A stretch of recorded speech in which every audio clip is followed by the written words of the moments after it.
Hello everyone, good morning সকলকে। তোমরা সকলে কেমন আছো? আশা করছি সকলেই সুস্থ আছো, ভালো আছো। আমি তো ভালো রয়েছি, তবে কথা শরীরটা একদমই ভালো নয়। কাশিটা খুব বেড়েই চলেছে, এই নিয়ে খুব টেনশনে রয়েছি। তো আজকের এই সুন্দর আরও একটা মিনি ব্লগ আমি সকাল থেকে স্টার্ট করলাম। এখন আমি ফটাফট স্নানটা করে ফ্রেশ হয়ে নেব। ছোট্ট একরত্তি শরীরে এত কষ্ট আমি আর দেখে সহ্য করতে পারছি না।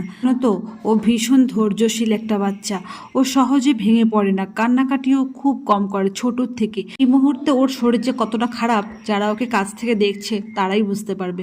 জানো তো, আমার মেয়ে একদমই সর্ষের তেল লাগাতে পারে না ছোটোর থেকেই, গায়ে প্রচুর র্যাশ বেরিয়ে যায়।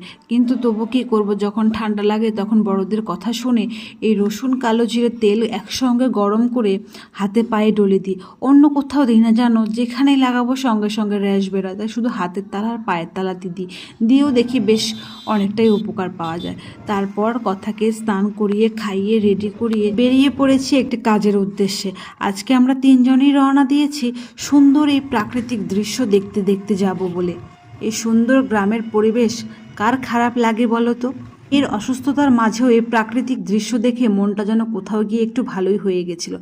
বাড়ি ফিরে এত সুন্দর আম দেখে মনটা কিছুতেই মানছিল না।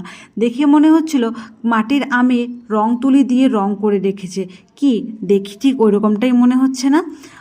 তারপর আর কি, এখানে বসে বসে আমি একটু নিজের আহ্লাদ করছিলাম, তোমাদের সঙ্গেও একটু শেয়ার করি। যাকগে, আজকে তো দুপুরের বাজার তোমাদের সঙ্গে শেয়ার করাই হয়নি। চলো কি কি রান্না হয়েছে সেগুলো একটিবার দেখাই।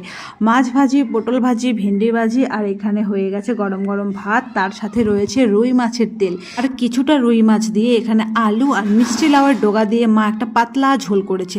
সন্ধ্যাবেলা খেয়েছিলাম চিকেন চপ, উফ দারুণ ছিল।